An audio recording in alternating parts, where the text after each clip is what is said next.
Welcome back बच्चों। अभी तक हमने एसिड्स के बारे में पढ़ा था, हमने बेसिस के बारे में पढ़ा था और सॉल्ट्स का जिक्र आपने सुना था। ये सुना था कि सॉल्ट्स जो हैं वो क्या होते हैं, वो न्यूट्रल सब्सटेंसेस होते हैं। लेकिन कई बार क्वेश्चन पूछे जाते हैं तो मैं आपको बता दूं, सॉल्ट्स जो है वो न्यूट्रल सब्सटेंसेस होते हैं, no doubt, they are neutral compounds, no doubt. लेकिन उनके सॉल्यूशंस जो हैं वो न्यूट्रल होंगे ये ज़रूरी नहीं होते। सॉल्यूशंस जो होते हैं वो एसिडिक भी हो सकते हैं और बेसिक भी हो सकते हैं। किसी सॉल्ट का सॉल्यूशन जो है या एसिडिक हो सकता है या बेसिक हो सकता है या न्यूट्रल हो सकता है। लेकिन सॉल्ट खुद जो है वो क्या होता है, वो एक न्यूट्रल कंपाउंड है। तो what do you mean by salt? Salt होता क्या है एक्चुअली, इसके बारे में हम बात कर लेते हैं। सॉल्ट को जब भी आप डिफाइन करते हैं, सॉल्ट को डिफाइन करते हैं as an ionic compound. Salt एक आयनिक कंपाउंड होता है। आयनिक कंपाउंड आपको याद होगा, one of the previous lectures मैंने आपको बताया आयनिक कंपाउंड क्या होता है। फॉर एग्जाम्पल, अगर आपके पास सोडियम और क्लोरीन है, सोडियम के आउटर मोस्ट शेल में आपको पता होगा 1 इलेक्ट्रॉन होता है और क्लोरीन के आउटर मोस्ट शेल में 7 इलेक्ट्रॉन्स होते हैं। ये आपने पढ़ा है। सोडियम का एटॉमिक नंबर 11 होता है, इसका इलेक्ट्रॉनिक कॉन्फ़िगरेशन होता है 281।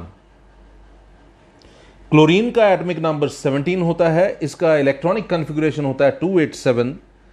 तो सोडियम अपना 1 इलेक्ट्रॉन जो आउटर मोस्ट शेल में होता है वो क्लोरीन को दे देता है, जिससे सोडियम खुद भी स्टेबल हो जाता है, इसका ऑक्टेट कंप्लीट हो जाता है, क्लोरीन का भी ऑक्टेट इस तरह से कंप्लीट हो जाता है। और हम कहते हैं कि सोडियम जो है, सिंस वो डोनर है, वो पॉजिटिवली चार्ज आयन है, और क्लोरीन सिंस एक्सेप्टर है वो नेगेटिवली चार्ज आयन है।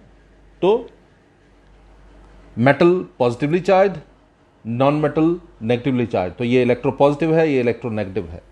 तो सॉल्ट्स जो है इनको हम आयनिक कंपाउंड्स भी कहते हैं, क्योंकि इनमें आयनिक बॉन्ड्स की फॉर्मेशन होती है। जो बॉन्डिंग होती है इसमें आयनिक बॉन्डिंग होती है। मैं फिर से रिपीट कर दूं, what are salts? Salts are ionic compounds. Salts जो हैं वो आयनिक कंपाउंड्स होते हैं। और आयनिक कंपाउंड्स होने का मतलब है कि सॉल्ट का, जैसे ये एग्जांपल है सोडियम क्लोराइड NaCl, तो मेटल वाला पार्ट जो है पॉजिटिवली चार्ज होगा और नेगेटिवली चार्ज पार्ट होगा कौन सा? नॉन मेटल वाला पार्ट। तो ये हैं सॉल्ट्स। तो सॉल्ट के बारे में मैंने आपको बताया। लेकिन सॉल्ट के बारे में एक और चीज़ अभी बड़ी इंटरेस्टिंग है, वो भी आपको पता होना चाहिए। मैं इसलिए आपको बता देता हूँ। जो पॉजिटिव पार्ट होता है ये है पॉजिटिव पार्ट, Na पॉजिटिव। ठीक है, आप देखिए इसको एक छोटी सी एग्जांपल से हम समझते हैं। थोड़ा सा आगे बढ़ते हैं, समझते हैं पहले कि फॉर्मेशन ऑफ सॉल्ट्स जो है वो कैसे होता है।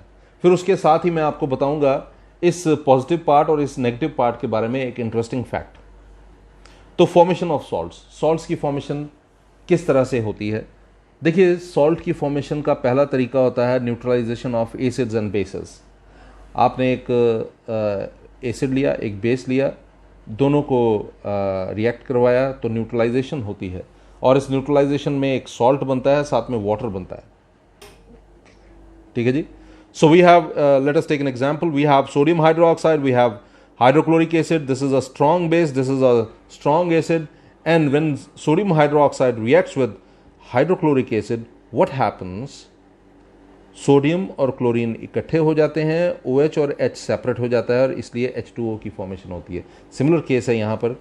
ये भी एक स्ट्रॉन्ग बेस है और ये एक स्ट्रॉन्ग एसिड है, KOH प्लस HNO3। आप देखिए यहाँ पर क्या हो रहा है, KNO3 इकट्ठा हो जाएगा और OH और H सेपरेट हो जाएंगे। ऐसे ही अमोनियम हाइड्रोक्साइड और हाइड्रोक्लोरिक एसिड है, ऐसे ही मैग्नीशियम ऑक्साइड और सल्फ्यूरिक एसिड के केस में भी होता है। ठीक है जी। तो फॉर्मेशन ऑफ सॉल्ट के बारे में मैंने आपको बताया। सबसे पहले आपको बताया कि सॉल्ट्स होते क्या हैं। सॉल्ट्स आयनिक कंपाउंड्स होते हैं, और ये एग्जांपल दिया मैंने सोडियम क्लोराइड का, जिसमें NaCl, सोडियम जो है और क्लोरीन दो डिफरेंट कंपोनेंट्स हैं सोडियम क्लोराइड के। Na जो है वो पॉजिटिवली चार्ज है, Cl जो है नेगेटिवली चार्ज है। मैंने आपको बताया ये पॉजिटिवली चार्ज क्यों है और ये नेगेटिवली चार्ज क्यों है, क्योंकि सोडियम ने अपना 1 इलेक्ट्रॉन क्लोरीन को डोनेट किया और इसका ऑक्टेट कंप्लीट हो गया। ऐसे ही क्लोरीन ने जो एक्सेप्ट किया उसके कारण क्लोरीन का ऑक्टेट कंप्लीट हो गया। सिंस सोडियम ने एक ही डोनेट किया इसलिए इसको एक पॉजिटिव चार्ज मिला, सिंस क्लोरीन ने एक ही एक्सेप्ट किया इसलिए इसको एक नेगेटिव चार्ज मिला। तो सोडियम Na पॉजिटिव आयन और Cl नेगेटिव आयन की फॉर्मेशन हुई। फिर मैंने आपको बताया फॉर्मेशन कैसे होती है सॉल्ट की। उसमें सबसे पॉपुलर कॉन्सेप्ट है formation of salts by neutralization of acids and bases. Here we have an acid, we have a base, we have an acid, we have a base, and this base and this acid react together to give a salt and water. तो ये है neutralisation. ठीक है, salt मैंने आपको बताया कि एक न्यूट्रल सब्सटेंस है, लेकिन मैं आपको फिर से बता दूं, मैं फिर से रिपीट कर देता हूं, अक्सर सॉल्ट न्यूट्रल सब्सटेंस होता है, नो डाउट, लेकिन सॉल्ट जो है वो एसिडिक भी होता है, सॉल्ट जो है बेसिक भी होता है. ये डिपेंड करता है कि वाटर के साथ वो एसिड की फॉर्मेशन करता है या बेस की फॉर्मेशन करता है या कोई न्यूट्रल सोल्यूशन जो है वो बनाता है. ठीक है जी. तो formation of salts by second method, bye action of metals on acids. कैसे मेटल्स और एसिड्स रिएक्ट करते हैं और सॉल्ट्स की फॉर्मेशन होती है. तो देखिए यहाँ पर एक एग्जाम्पल है, डाइल्यूट सल्फ्यूरिक एसिड लिया और एक एक्टिव मेटल जैसे जिंक है या मैग्नीशियम है. ठीक है, ये इस तरह के एक्टिव मेटल ले लिए. तो जैसे हमने यहाँ पर जिंक लिया हुआ है, जिंक लिया, डाइल्यूट सल्फ्यूरिक एसिड लिया, दोनों रिएक्ट हुए तो जिंक सल्फेट की फॉर्मेशन हुई और साथ में हाइड्रोजन गैस की फॉर्मेशन हुई. ऐसे दूसरा एग्जांपल है, मैग्नीशियम और हाइड्रोक्लोरिक एसिड लिया, मैग्नीशियम क्लोराइड की फॉर्मेशन हुई और हाइड्रोजन गैस की फॉर्मेशन हुई. आप यहां पर बोलेंगे सर ये तो बैलेंस नहीं है. यस, डेफिनेटली ये बैलेंस नहीं है और ये बैलेंस आपको खुद करना है. आप खुद करके देखिए कि बैलेंसिंग किस तरह से इसकी की जाएगी. आपका एक प्रैक्टिस भी हो जाएगा. तो मैंने फॉर्मेशन ऑफ सॉल्ट्स के बारे में, neutralization of acids and base वाला कंसेप्ट बताया और दूसरा भी आपको बताया by action of metals on acids. तीसरा, सॉल्ट्स बनाने का तरीका by action of acids on metal carbonates and bicarbonates. Metal carbonates हो, मेटल बाइकार्बोनेट्स हो, उन पर उनके साथ एसिड को ट्रीट किया जाए तो भी सॉल्ट की फॉर्मेशन होती है. आप एग्जाम्पल देख लीजिए, कैल्शियम कार्बोनेट है, हाइड्रोक्लोरिक एसिड के साथ रिएक्ट किया, कैल्शियम क्लोराइड बना, वाटर बना, कार्बन डाइऑक्साइड बना. मुझे पता है कि ये बैलेंस नहीं है, आप खुद इसे बैलेंस करेंगे. ठीक है, ऐसे ही सोडियम बाइकार्बोनेट या सोडियम हाइड्रोजन कार्बोनेट है, इसको हाइड्रोक्लोरिक एसिड के साथ ट्रीट किया तो सोडियम क्लोराइड, वाटर और कार्बन डाइऑक्साइड की फॉर्मेशन हुई. देखिए, मैं आपको ये इस तरह से इसलिए पढ़ा रहा हूं क्योंकि ऑलरेडी आप एक बार ये पढ़ चुके हैं. क्या होता है जब कोई एसिड जो है वो कार्बोनेट्स के साथ रिएक्ट करता है या हाइड्रोजन कार्बोनेट्स के साथ रिएक्ट करता है. हमने वहाँ पर पढ़ा था कार्बन डाइऑक्साइड और वाटर की फॉर्मेशन होती है. तो यहाँ पर भी देख लीजिए, कैल्शियम कार्बोनेट और हाइड्रोक्लोरिक एसिड जब रिएक्ट कर रहे हैं तो कैल्शियम क्लोराइड एक सॉल्ट है, उसकी फॉर्मेशन हो रही है, साथ में वाटर की फॉर्मेशन हो रही है, साथ में कार्बन डाइऑक्साइड की. ठीक है जी. तो 3 तरीके पढ़ लिए जिस तरह से फॉर्मेशन होती है सॉल्ट्स की. पहला है by neutralization of acids and bases, दूसरा मेथड आपने पढ़ा by action of metals on acids, और तीसरा मेथड आपने पढ़ा by action of acids on metal carbonates and bicarbonates. बहुत ही इंपॉर्टेंट तरीका है ये, आप ध्यान में रखिए इसको.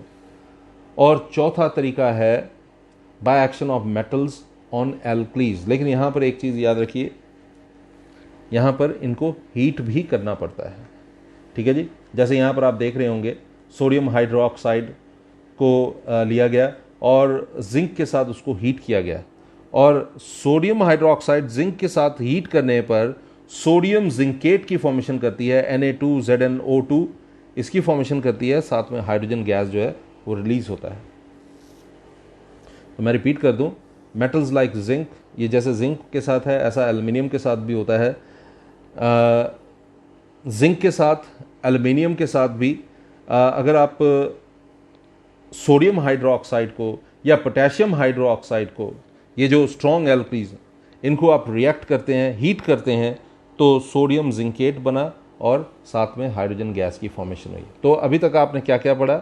आपने पढ़ा कि सॉल्ट क्या होता है. सॉल्ट एक आयनिक कंपाउंड होता है, और आयनिक कंपाउंड का मतलब मैंने आपको पिछले लेक्चर्स में भी बताया था. एक आयनिक कंपाउंड वो कंपाउंड होता है जहाँ पर एक डोनर होता है और एक एक्सेप्टर होता है. जैसे यहाँ पर सोडियम क्लोराइड में सोडियम एक डोनर है, it donates 1 electron to chlorine. Okay, sodium donates 1 electron to chlorine, and chlorine it accepts 1 electron from sodium. So sodium is a donor, chlorine is an acceptor. Sodium becomes positively charged ion and chlorine becomes negatively charged ion. You know, sodium positively charged ion हो जाएगा, chlorine negatively charged ion हो जाएगा. और formation कैसे होगी salts की वो हमने पढ़ी by neutralization of acids and bases. मैंने आपको कुछ एग्जांपल्स दिए, और फिर उसके बाद हमने पढ़ा दूसरा method by action of metals on acid, जिसमें हमने कुछ एग्जाम्पल्स ली और तीसरा मेथड हमने पढ़ा by action of acids on metal carbonates and bicarbonates, उसमें हमने 2 एग्जाम्पल्स ली। और इसके अलावा लास्ट में हमने पढ़ा by action of metals on alkalis. मैंने इसमें आपको 2 एग्जाम्पल्स बताई, एक जिंक का और एक एल्युमिनियम का। आपने सोडियम हाइड्रोक्साइड लिया, जिंक लिया, उसको हीट किया, सोडियम जिंकेट बना, साथ में हाइड्रोजन गैस की फॉर्मेशन हुई। जिस इंटरेस्टिंग फैक्ट की बात मैंने आपसे की वो ये था कि आप देखिए ज़रा यहाँ पर सोडियम हाइड्रोक्साइड और हाइड्रोक्लोरिक एसिड रिएक्ट किए और सॉल्ट की फॉर्मेशन हुई, सोडियम क्लोराइड की फॉर्मेशन। अब ये सोडियम जो है ये कहाँ से आया? सोडियम हाइड्रोक्साइड से। और ये Cl पार्ट जो है वो कहाँ से आया? हाइड्रोक्लोरिक एसिड से। ठीक है जी। तो सोडियम पार्ट जो है NaCl का जो सोडियम पार्ट है वो कहाँ से आया? सोडियम हाइड्रोक्साइड से। और ये Cl पार्ट जो है ये कहाँ से आया? हाइड्रोक्लोरिक एसिड से। तो सोडियम जो है ये पॉजिटिवली चार्ज है, ये आपको मैंने बताया पीछे, और क्लोरीन जो है वो नेगेटिवली चार्ज। ठीक है ना। सोडियम जो है वो पॉजिटिव आयन है और Cl जो है वो नेगेटिव आयन है, और इनकी कॉम्बिनेशन से सोडियम क्लोराइड की फॉर्मेशन हुई। तो एक बात आपने याद रखनी है, और वो क्या? जो पॉजिटिव पार्ट होता है सॉल्ट का, it comes from the base. Positive part यहां पर क्या है? सोडियम क्लोराइड में सोडियम पॉजिटिव पार्ट है, it comes from the base. And the negative part is chlorine, it comes from the acid. जो पॉजिटिव पार्ट है यहां पर सोडियम पॉजिटिव पार्ट है, ये सोडियम हाइड्रोक्साइड से आया। और क्लोरीन में क्लोरीन जो है नेगेटिव पार्ट है, ये कहाँ से आया? हाइड्रोक्लोरिक एसिड से आया। तो आपने एक बात याद रखनी है, और वो क्या है? Positive part of the salt which comes from the base is called basic radical. तो Na पॉजिटिव को आप यहां पर बेसिक रेडिकल बोलते हैं। और ये क्लोरीन जो है ये नेगेटिव पार्ट है, और ये कहाँ से आया? एसिड से आया, हाइड्रोक्लोरिक एसिड से। तो आप यहां पर Cl को जो है वो एसिड रेडिकल बोलते हैं। तो यहां पर सॉल्ट में जो पॉजिटिव पार्ट है वो बेसिक रेडिकल होता है, और जो नेगेटिव पार्ट होता है उसको हम एसिडिक रेडिकल बोलते हैं। ठीक है जी। एसिड रेडिकल या एसिडिक रेडिकल बोलते हैं। मैं फिर से रिपीट कर रहा हूं, एक सॉल्ट है, जैसे यहां पर सोडियम क्लोराइड, जैसे यहां पर पोटेशियम नाइट्रेट है ना। तो पोटेशियम नाइट्रेट में जो पोटेशियम है ये पॉजिटिवली चार्ज है, और ये कहां से आया? बेस से, इसलिए हम इसको बेसिक रेडिकल बोलते हैं। और ये NO3 वाला पार्ट जो है ये नेगेटिव पार्ट है, और इसको हम क्या कहते हैं? हम इसे कहते हैं कि ये एसिड रेडिकल है। ठीक है जी। चलते हैं थोड़ा सा और आगे। अभी तक आपने पढ़ा सॉल्ट्स की डेफिनेशन के बारे में पढ़ा, आपने अभी बेसिक रेडिकल और एसिडिक रेडिकल के बारे में बात की। फिर हमने पढ़ा कि फॉर्मेशन ऑफ सॉल्ट कैसे होती है, 4 तरीके हमने पढ़े, 1, 2, 3 और ये 4। ओके। अब हम किसके बारे में बात करेंगे? फैमिलीज ऑफ सॉल्ट्स के बारे में। देखिए अलग अलग बुक्स में आप अलग अलग तरह से इसको पढ़ेंगे। कईयों में दोनों में से एक ही चीज़ होती है जो अभी मैं आपको पढ़ाने जा रहा हूँ। फैमिलीज ऑफ सॉल्ट को मैंने 2 पार्ट्स में बांट दिया है। एक ये फैमिलीज ऑफ सॉल्ट है on the basis of acid and bases, और दूसरा ये है on the basis of positive ion and negative ion. तो आपकी बुक में दोनों ही हैं। फैमिलीज ऑफ सॉल्ट्स के बारे में आप देख लीजिए। फैमिलीज ऑफ सॉल्ट्स को आप इस तरह से डिवाइड करते हैं, on the basis of the salts having same positive ions. The salts having same positive ions, जैसे सोडियम क्लोराइड, सोडियम सल्फेट। तो यहाँ पॉजिटिव पार्ट कौन सा है? सोडियम। यहाँ पॉजिटिव पार्ट कौन सा? सोडियम। ऐसे ही सोडियम ब्रोमाइड, ऐसे ही और बहुत सारे। तो इन सब को हम कहेंगे ये क्या है? सोडियम सॉल्ट्स है। ठीक है। तो इसी तरह से पोटेशियम के केस में भी आप कर सकते हैं, इसी तरह से आप कैल्शियम के केस में भी कर सकते हैं। ठीक है ना। मैंने एग्जाम्पल आपको सोडियम की दी है, आप कैल्शियम की लीजिए, आप पोटेशियम की लीजिए। वहाँ पर सोडियम, जैसे यहाँ पर सोडियम पॉजिटिव पार्ट है, पॉजिटिव आयन है, वैसे अगर पोटेशियम लेते तो वहाँ पोटेशियम पॉजिटिव पार्ट होता है। अगर आप कोई कैल्शियम सॉल्ट लेते तो वहाँ पर कैल्शियम एक पॉजिटिव पार्ट होता है। अगर आप मैग्नीशियम सॉल्ट लेते तो वहाँ मैग्नीशियम पॉजिटिव पार्ट होता है। ठीक है जी। तो फैमिलीज ऑफ सॉल्ट्स हम देख रहे हैं। The salts having same positive ions, उसके नाम से भी आप किसी फैमिली का नाम रखते हैं, जैसे sodium chloride, sodium sulphate, sodium bromide, sodium nitrate, ये सब जो हैं आप इनको सोडियम सॉल्ट्स कहेंगे। और नेगेटिव आयंस के हिसाब से अगर आपने चलना हो तो जैसे सोडियम क्लोराइड में नेगेटिव पार्ट क्लोरीन है, पोटेशियम क्लोराइड में नेगेटिव पार्ट क्लोरीन है, तो आप इनको क्या कहेंगे? You must call them chloride salts. So these are sodium salts. और कैसे आपने देखा? पॉजिटिव पार्ट के हिसाब से, सोडियम है ना पॉजिटिव पार्ट, तो आपने इसको सोडियम सॉल्ट बोला। और यहाँ पर आपने देखा कि क्लोरीन जो है वो नेगेटिव पार्ट है इनमें, तो आपने इनको क्लोराइड सॉल्ट्स कह दिया। ठीक है। लेकिन दूसरा तरीका भी है जो ज़्यादा पॉपुलर है, वहाँ पर एसिड के हिसाब से आप करते हैं। जैसे on the basis of acids from which they are form, for example chlorides hydrochloric acid से बनते हैं, सल्फेट्स सल्फ्यूरिक एसिड से बनते हैं, नाइट्रेट्स नाइट्रिक एसिड से बनते हैं, ऐसे ही कार्बोनेट्स कार्बोनिक एसिड से बनते हैं। आप इस तरह से और बहुत सारे एसिटेट्स एसिटिक एसिड से बनता है, ठीक है ना। और दूसरा है on the basis of the bases from which they are formed, for example sodium salts are formed from sodium hydroxide, potassium salts from potassium hydroxide, calcium salts from calcium hydroxide etcetera. So ये दो तरीके हैं। अब families of salts को हम study कर रहे हैं, तो फैमिलीज ऑफ सॉल्ट्स को आप ऐसे भी बोल सकते हैं, sodium salt, magnesium salt, calcium salt. कैसे, ये आपने कैसे बोला सोडियम सॉल्ट? क्योंकि अगर आपने सोडियम क्लोराइड लिया तो उसका सोडियम पार्ट जो है वो पॉजिटिवली चार्ज पार्ट है। ऐसे ही आपने अगर कोई मैग्नीशियम सॉल्ट लिया तो उसमें मैग्नीशियम जो है मतलब मेटल वाला पार्ट जो है वो पॉजिटिव चार्ज है, तो आपने उसके नाम पर उसको नाम दे दिया सोडियम सॉल्ट। जैसे यहाँ पर मैंने सोडियम सॉल्ट्स बोले, ऐसे आप मैग्नीशियम सॉल्ट्स बोलेंगे, ठीक है ना। और नेगेटिव आयंस के हिसाब से अगर आपने देखा यहाँ पर नेगेटिव आयन जो है क्लोरीन है, ठीक है ना। जैसे यहाँ पर नेगेटिव आयन क्लोरीन है, यहाँ पर नेगेटिव आयन सल्फेट है, तो अगर इस तरह के होंगे तो आप सल्फेट्स भी बोलेंगे।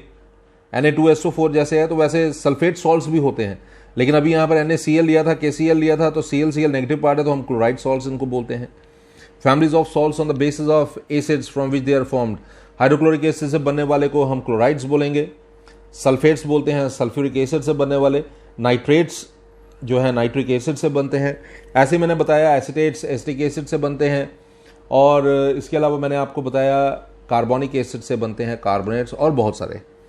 बेसिस के केस में आपने देख लिया सोडियम सॉल्ट्स हो गए जो सोडियम हाइड्रोक्साइड से बनते हैं, पोटेशियम सॉल्ट जो पोटेशियम हाइड्रोक्साइड से, और कैल्शियम सॉल्ट जो है कैल्शियम हाइड्रोक्साइड से बनते हैं। अब कौन सी ऐसी खास बात होती है जो पीएच जो है वो सॉल्ट सोल्यूशन का डिसाइड करती है?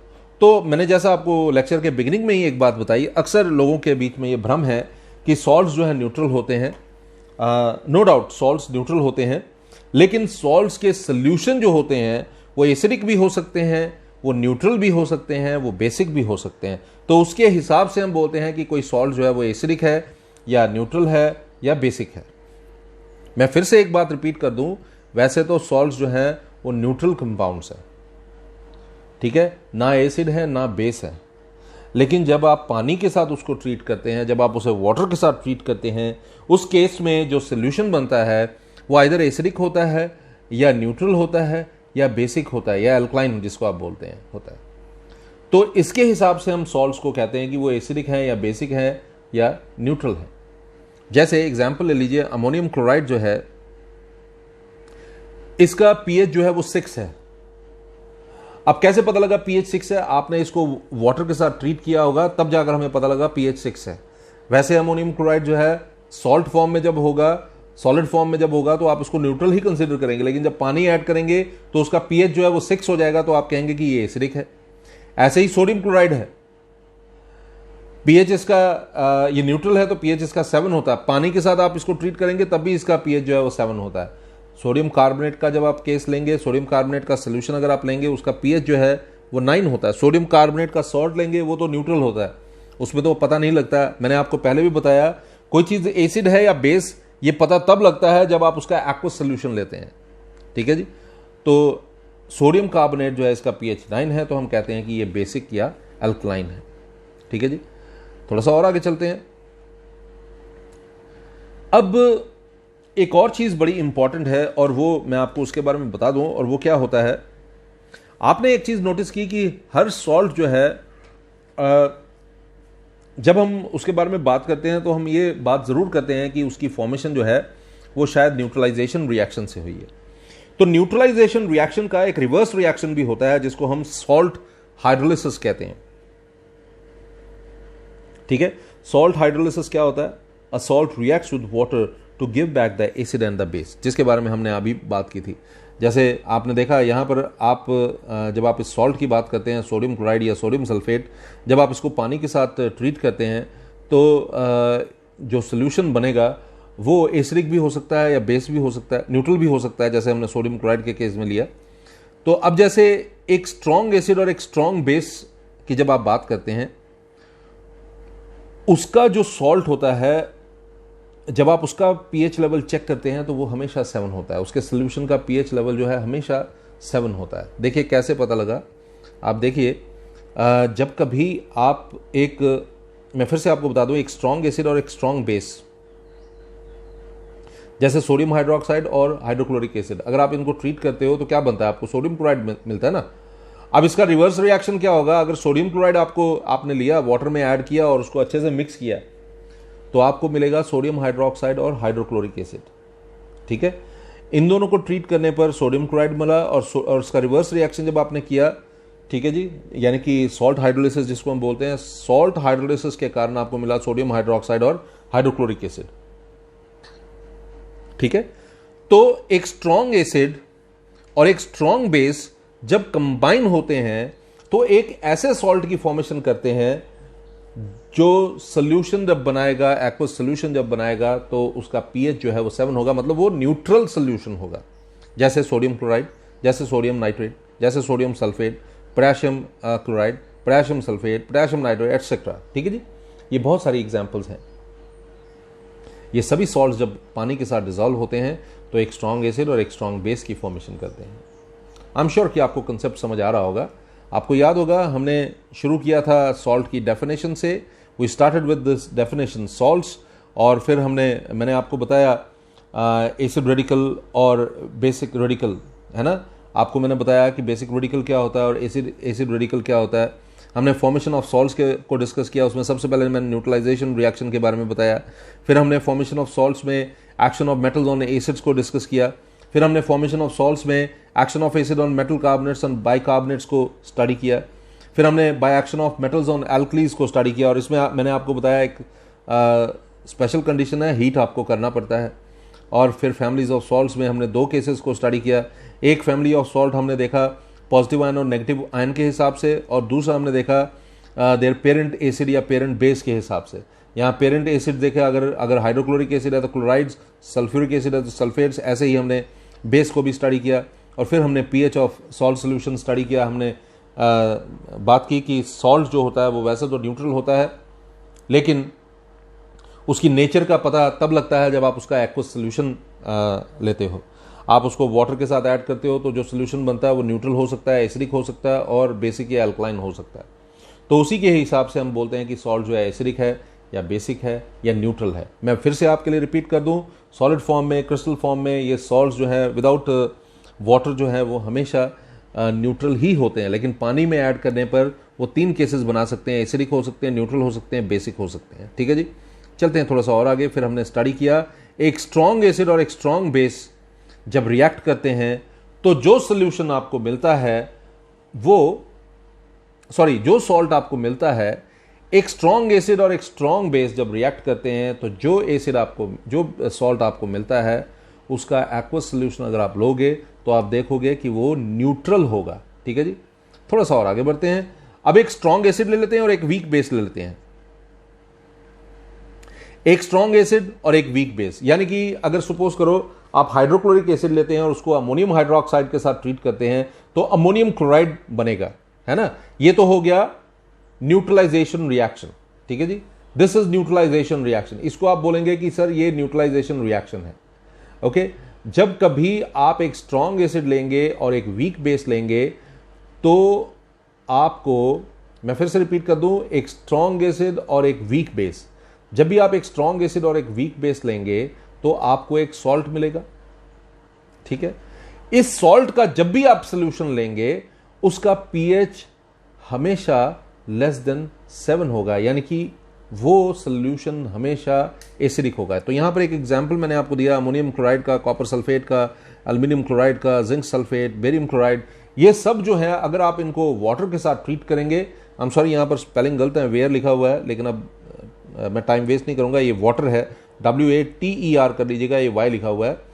तो जब इन सॉल्ट्स को आप पानी में डिसॉल्व करेंगे एक स्ट्रॉन्ग एसिड मिलेगा और एक वीक बेस मिलेगा। अब देखिए यहां पर अमोनियम क्लोराइड लिया, वाटर के साथ डिसॉल्व किया, तो एक स्ट्रॉन्ग एसिड हाइड्रोक्लोरिक एसिड और एक वीक बेस अमोनियम हाइड्रोक्साइड। अब ये इसकी स्ट्रेंथ ज़्यादा है एज कंपेयर टू दिस, तो यानी कि ये सोल्यूशन जो बनने वाला है ये एक एसिडिक सोल्यूशन बनने वाला है, इसीलिए इसका पीएच जो है इट इज़ लेस देन 7। क्योंकि एक स्ट्रॉन्ग एसिड और एक वीक बेस है तो इसका कॉम्बिनेशन जो है, सोल्यूशन जो है वो एसिडिक सोल्यूशन होगा, यानी कि उसका पीएच जो है it is less than 7, it is going to be less than 7। अब pH is going to be greater than 7 if you take the salts of a weak acid and a strong base. In the previous case, you took a strong acid but a weak base. Now in this case, you are going to take a strong base and a weak acid, or a weak acid and a strong base. तो बहुत सारे example है, sodium carbonate, sodium bicarbonate, और ठीक है जी, आपने इस तरह से बहुत सारी एग्जाम्पल्स जो है यहाँ पर डिस्कस कर ली, आप देख सकते हैं। फिर से देख लेते हैं। जब भी आप एक वीक एसिड और स्ट्रॉन्ग बेस लेंगे और एक वीक एसिड और एक स्ट्रॉन्ग बेस का सॉल्ट जो है उसका सोल्यूशन अगर आप लेते हैं तो वो हमेशा it is going to be greater than 7। तो मैंने आपको यहाँ पर एग्जांपल्स बताई हैं। सोडियम एसिटेट हो गया, सोडियम बाइकार्बोनेट हो गया, सोडियम कार्बोनेट हो गया, ये सब जो है ये इसकी एग्जांपल्स हैं। ठीक है, तो आप देख लीजिए, अगर सोडियम कार्बोनेट को आप पानी में ऐड करेंगे तो जो आपके पास प्रोडक्ट मिलेगा वो सोडियम हाइड्रोक्साइड होगा और साथ में कार्बोनिक एसिड होगा। ठीक है जी, जब कभी आप सोडियम कार्बोनेट को वाटर में ऐड करेंगे, sodium hydroxide and carbonic acid ये आपको मिलेंगे। कार्बोनिक एसिड आपको पता है ये एक वीक एसिड है और सोडियम हाइड्रोक्साइड एक स्ट्रॉन्ग बेस है। तो आपने देखा सॉल्ट जो है वीक एसिड और स्ट्रॉन्ग बेस के, हम उनके बारे में डिस्कस कर रहे थे। तो एक स्ट्रॉन्ग बेस और एक वीक एसिड का जो सॉल्ट होता है उसका सोल्यूशन जब भी आप लेते हैं तो pH is always greater than 7। pH is always greater than 7। मैंने एग्जांपल दिया आपको सोडियम कार्बोनेट, सोडियम बाइकार्बोनेट और सोडियम एसिटेट का। तो ये आप देख सकते हैं, ये किसका एग्जांपल है जहां पर सोल्यूशन जो है, आपने सॉल्ट का सोल्यूशन लिया और pH जो है ग्रेटर देन 7 आया। आप देखिए पहले केस में हमने जो लिया उसमें pH जो है it is equal to 7। Why? Because strong acid and strong base were taken. एक स्ट्रॉन्ग एसिड और स्ट्रॉन्ग बेस का सॉल्ट आपने लिया था, उसका सोल्यूशन आपने बनाया, तो आपको जो सॉल्ट हाइड्रोलिसिस के कारण आपको एक सोडियम हाइड्रोक्साइड मिला और हाइड्रोक्लोरिक एसिड मिला। सोडियम हाइड्रोक्साइड एक स्ट्रॉन्ग बेस है, हाइड्रोक्लोरिक एसिड एक स्ट्रॉन्ग एसिड है, तो pH हो गया 7। दूसरे केस में हमने देखा एक स्ट्रॉन्ग एसिड और एक वीक बेस आपने लिया। स्ट्रॉन्ग एसिड और वीक बेस में हमने एग्जाम्पल देखा अमोनियम क्लोराइड, कॉपर सल्फेट, और ये सारे जो हैं ये एग्जाम्पल है उन सॉल्ट्स के जो एक स्ट्रॉन्ग एसिड और वीक बेस से बने हैं।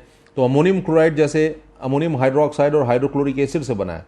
तो सॉल्ट हाइड्रोलिसिस जब इसका किया आपने, यानी कि आपने इसमें वाटर ऐड करके इसको अच्छे से मिक्स किया, तो आपको अमोनियम हाइड्रोक्साइड मिला, साथ में हाइड्रोक्लोरिक एसिड मिला। अमोनियम हाइड्रोक्साइड आपको बताने की ज़रूरत नहीं है कि ये एक वीक बेस है, जबकि हाइड्रोक्लोरिक एसिड एक स्ट्रॉन्ग एसिड है। और ये जो आपको सोल्यूशन मिला इसका pH जो है इट इज़ लेस देन 7। तो अगला केस आप देखते हैं, इसमें pH is greater than 7 when the salt of a weak acid and a strong base is hydrolysed. तो आपने सोडियम कार्बोनेट मैंने यहाँ पर बहुत सारे एग्जाम्पल दिए, सोडियम कार्बोनेट, सोडियम बाइकार्बोनेट और सोडियम एसिटेट।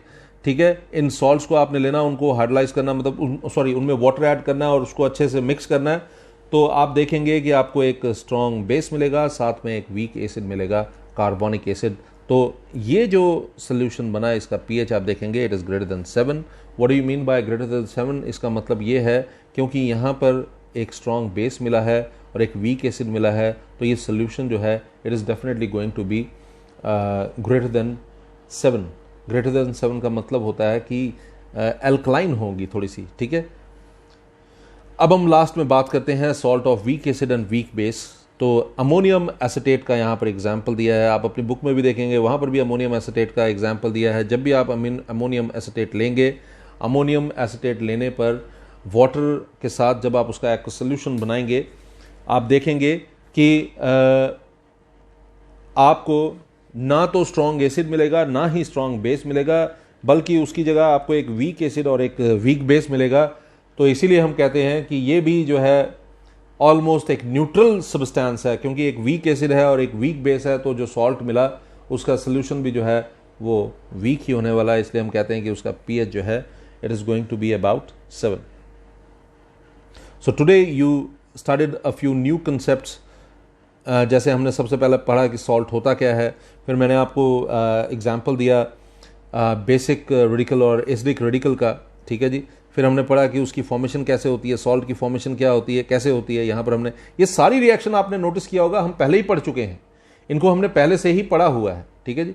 और फिर यहाँ पर देखिए bye action of metals on acids हमने पढ़ा, ठीक है, उससे भी सॉल्ट्स की फॉर्मेशन होती है। बाय एक्शन ऑफ एसिड और मेटल कार्बोनेट्स बाय कार्बोनेट्स से भी सॉल्ट की फॉर्मेशन होती है। Bye action of metals on alkalis से भी सॉल्ट की फॉर्मेशन होती है।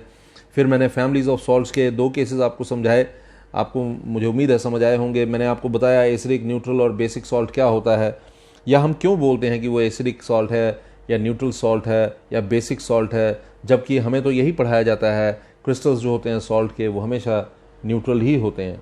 मैंने आपको ये इसके बारे में रीज़न बताया। जब भी आप बोलना चाहें कि एसिडिक है या बेसिक है तो आप एक्चुअली बात कर रहे होते हैं एक्वस सोल्यूशन की। सॉल्ट जिसके साथ जब सॉल्ट को आप लेते हैं और वाटर के साथ सोल्यूशन बनाते हैं तो उसका पीएच जब आप चेक करते हैं तो पता लगता है कि कोई जो है वो एसिडिक है या बेसिक सॉल्ट है, ठीक है जी। फिर हमने बात की पीएच ऑफ सॉल्ट सॉल्यूशंस की। हमने उन सॉल्ट्स की बात की जिनका सोल्यूशन जो होता है वो पीएच इक्वल टू 7 होता है, उसके एक्वस सोल्यूशन का पीएच जो है इक्वल टू 7 होता है। वो 2 केसेस हैं जिसमें पीएच जो है इक्वल टू 7 है, एक स्ट्रॉन्ग एसिड और स्ट्रॉन्ग बेस का, और दूसरा केस जो है वीक एसिड और वीक बेस का। इसमें हमने लिखा है about 7, it is about 7, almost 7, that means almost, it is almost neutral, ठीक है। लेकिन दूसरा जो हमने बात की स्ट्रॉन्ग एसिड और स्ट्रॉन्ग बेस की, इट इज़ इक्वल टू 7, ठीक है जी। फिर हमने एक स्ट्रॉन्ग एसिड और स्ट्रॉन्ग बेस की बात की, क्योंकि एसिड जो है वो स्ट्रॉन्ग होगा इसीलिए पीएच जो है इस पूरे सोल्यूशन को जो है लेस देन 7 लेना पड़ेगा आपको, बल्कि होगा, आप चेक करेंगे तो वो वैसा होगा भी। और यहाँ पर सिंस एक वीक एसिड और स्ट्रॉन्ग बेस है तो ये जो सोल्यूशन है ये बेसिक सोल्यूशन होगा, ये अल्कलाइन नेचर का होगा, इसलिए इसका पीएच जो है ग्रेटर देन 7 होगा। आई एम श्योर कि आज का कंसेप्ट आपको अच्छा लगा होगा, बिल्कुल नई चीज़ें थी कुछ, लेकिन रिएक्शंस जो हैं मैं आपको बता दूं ये हम पहले भी पढ़ चुके थे, बड़ी बार हमने इनको स्टडी किया हुआ है। आई एम श्योर कि आपको एक कंसेप्ट जो है अच्छे से समझ आया होगा। फिर भी किसी प्रकार की समस्या होगी तो ज़रूर पूछें।